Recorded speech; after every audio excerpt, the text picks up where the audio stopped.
We are live. Are we live, Ryan? We are live. For another what? Until the power goes out. No, until my battery dies. Oh, let's walk through Wednesday. Oh yeah, right? it's a walk through Wednesday, everyone. Welcome to Elevate Real Estate. What, new name? Yeah. Same title, new name. We're not going to give you the full details on it, but That's right. bigger things are happening down the road. So With Elevate really?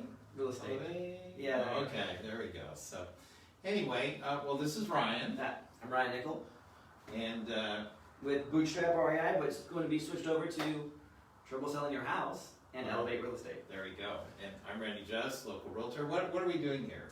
We are, well, this is your thing. I'm not going to rain on your parade. Well, it's what do you mean my thing? It's both our things, Okay, right? this is all my thing, guys. Excuse me, Randy. Yeah. So we're going to talk today about numbers. Actually, I'm going to invite Randy back over here. Oh, there we go. Yeah, but we're just kind of, well, we should do a little bit of introduction. We're trying to, we're going to be focusing on the Yuba County, Yeah, you Sutter County areas, and we're going to be talking about real estate. We got some numbers behind us. We're going to talk about those, and that's just what we're going to do. We're trying to get ourselves set up. We're going to do this on a weekly basis. Weekly basis. You're going to start seeing some trends here. And so if you're investing, we want to show you those trends. If you're buying, we want to show you those trends. And if you're selling, we want to show you those trends too. Yeah, so we do that, but we didn't forget about our little walkthrough on properties either, did we? No, definitely Yeah, not. that's going to show up from time to time as well. You'll see properties, ideas, and so forth. So Definitely. it's all about real estate, though. Definitely At the end of the day, about real estate, it's yeah. all about real estate. And we want to shout out to our sponsor. This week's sponsor is brought to you by Trouble Selling Your House. Go on to Amazon or you can go to TroubleSellingYourHouse.com and get a copy of our book. It's discounted right now for 99 cents.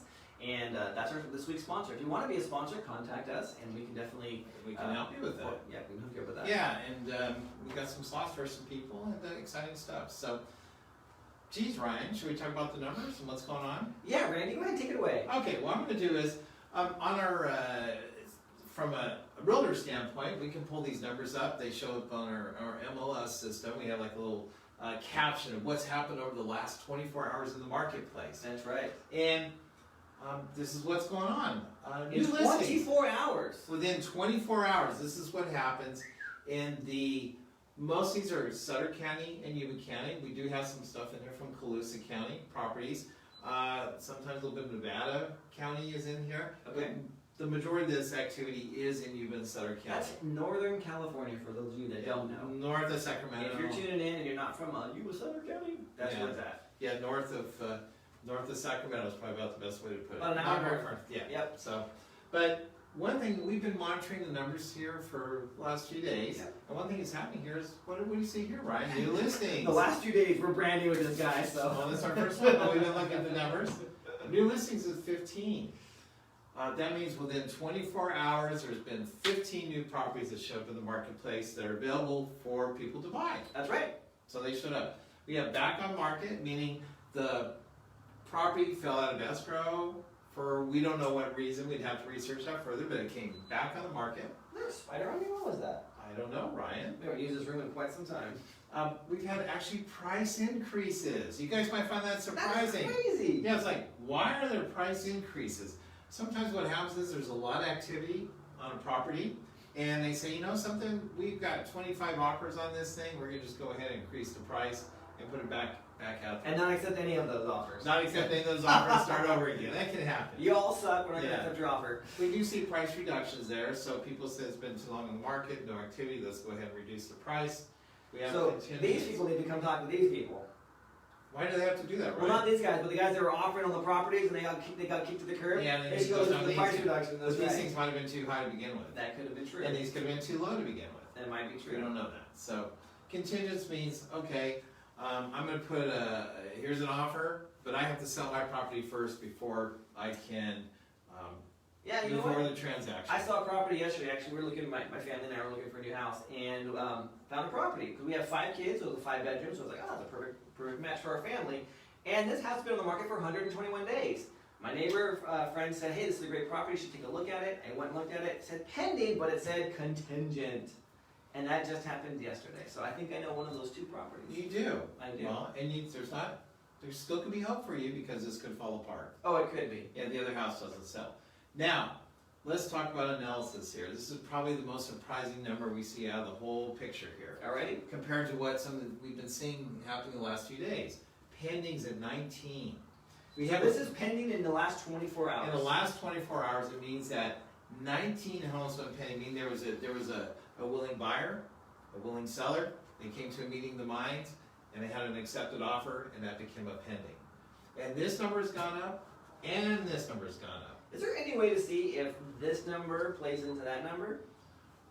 Well, there's not going to be a That's direct too correlation. soon, right? Yeah, there's going to be. They do tie in together. You can't have pendings unless you have listings. But these could be pendings for pre-existing. They could be from a few days ago. Yeah. Over the last week. In other words, 15 didn't come on, and then 19 are like swooped up because that's a negative number. You'd have negative. But if we have increased listings, Yep. we're going to have supposedly increased pendings. Gotcha. If we have increased listings as pendings goes down, that's indicating some kind of market situation. Oh, there you go. But we're going the other way here, so that's still a good sign.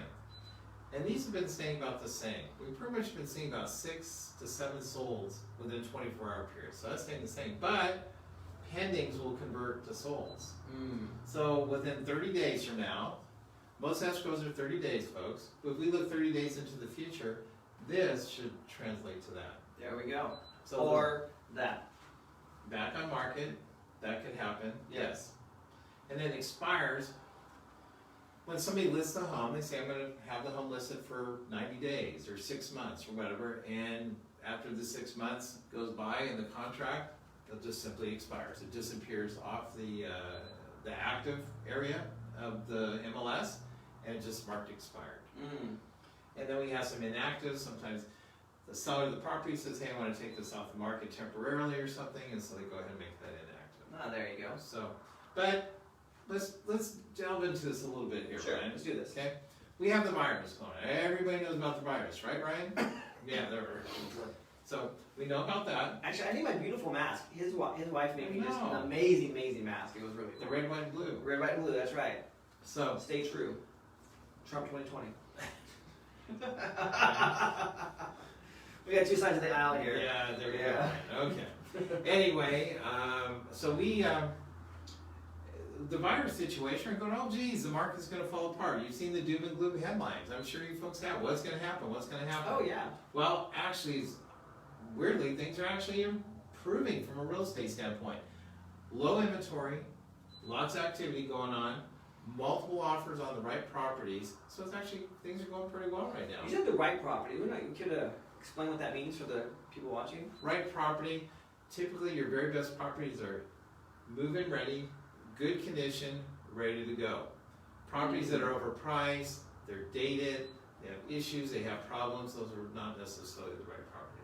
Yeah, because if that's the case, if this is the market segment that you're going after with the right properties, and if your property is deficient in some way, you might have just narrowed that down to this. This is not actual scale, just keep in mind. Well, Not a scale model there. we look at here, we see price reductions, Yeah. and those might fall into the category of overpriced properties, or it's not the right property. Right, not And moving ready. let me just expand something a little bit here. This is just my quick analysis when it comes to properties. If a property is priced properly, the seller of the property will get showings of the property. Yeah. Okay? If the property's in good condition, or it's priced appropriately, or there's no defaults or defects in the home, In other words, what they found online matches what they actually what they saw, Yeah. and they're happy with it, they'll submit an offer. Okay. So if you have properties that are getting no showings, it most likely means that here's the photos, here's the price of the property, people don't want to see it, they don't feel there's value there at that price. So that would fall into the price reduction category. Second mode is, you're getting tons of showings on a property as a seller, however, you're not getting any offers. That indicates that there's a defect in the home. And defects could be a lot of different things. Yep. It could be It an could be needs grandma's updates, carpet. it could be grandma's carpet, it could be weird colors, it could be a bad floor plan. Yeah. And there's two ways that you can fix the defect. How much, what do you think, Ryan? How do you think you might fix a defect? Price reduction? Price reduction or? Price increase? No, that would be good. No. Cure the Fix it. Just defect. fix it, yeah. Yeah, cure the defect or reduce the price to compensate for the defect. I actually have a story for this. There's a gal down the street from us, a good lady, great kids, they're friends with my kids and everything, had real bright colors in both her boy and her girl's room. And she offered a $5,000 seller credit. So this is not a price reduction per se, but it's just a credit to you to go ahead and have the house painted as you want. Well, this house languished. It languished for a very, very long time. To the fact that she actually spent more than that $5,000 because her mortgage payment was about $2,200 a month, and she carried that mortgage for almost 4 months before she finally got a buyer, and then they actually added a price reduction on top of her seller credit. So if she just would have came in and fixed the room, and that was the biggest complaint everyone had was, oh, these room colors are really, really bright, I don't like this. People don't want to do work, to Randy's point. They want to move in and be done. This is my new house. They don't want to move in and then like have to move everything back out of that room and paint it. So if she just would have taken that, or 2 rooms would have been less than $5,000 to paint those rooms. Been hundreds. Hundreds of dollars. So in this case, this is sometimes where you're tripping over dollars to save pennies. And so It yeah, happens. it does happen. It happens. It did sell, so good for her. It sold, but at what cost? So Ryan, I know this is like our first episode here. That's right. So I don't know if you have questions or not, but you should be able to see them on your screen. I What know people that. are saying? You tell me you want me out of the screen? You I don't know. want to out hog of the it? screen, but this is an opportunity if anyone out there is Oh watching no, nobody's watching us. this. Well, it's our first episode. It's a big We're gonna fan. warn- Big there fan. we go. Big fan. Zero. What, that bad, Ryan? Is it really that bad, Ryan? What's wrong with you Oh, guys? Ryan. We put our heart into this. Well, next go around. As you can tell with these amazing graphics. We do have a bit of format change. Part of that format is we'll give you an opportunity to ask questions. Definitely. Q So and we'll A. remember that for future weeks. That said, I think we're getting to a wrap here. Well, actually, I want to bring up something here. Well, go for yeah, it. so these numbers they're just numbers, but numbers also tell a story. Now, this is just a snapshot in time. This is just, hey, Ryan and Randy are out here doing episode number 1, so you're just seeing what's happened in the last 24 hours. But guess what? We're going to be tracking these numbers, and we're going to give you the trends, because if all we look at is just a 24-hour snapshot, that doesn't give us the trends over weeks and eventually over months. And so we're also going to be doing that as well. So I just wanted to point that out so that when they tune in, they're not just going to see, oh, what's the snapshot, but they're also going to see the trends. Yes, some numbers to compare In against. other words, we are going to be ahead of the curve, so you'll know exactly what to do, whether you're investing, whether you're buying, or whether you're selling. There you go. And that's how we elevate you with Elevate Real Estate. If you want to get a hold of me, you can just reach out to me. I'm on Facebook. This is Ryan S. Nickel Investor, and this is Randy Just, J-U-S-T, can reach out to me on Facebook as well. So there fantastic. we go. Thanks for tuning in, guys. We'll see you next week. Yeah, that's right. You can officially say bye now.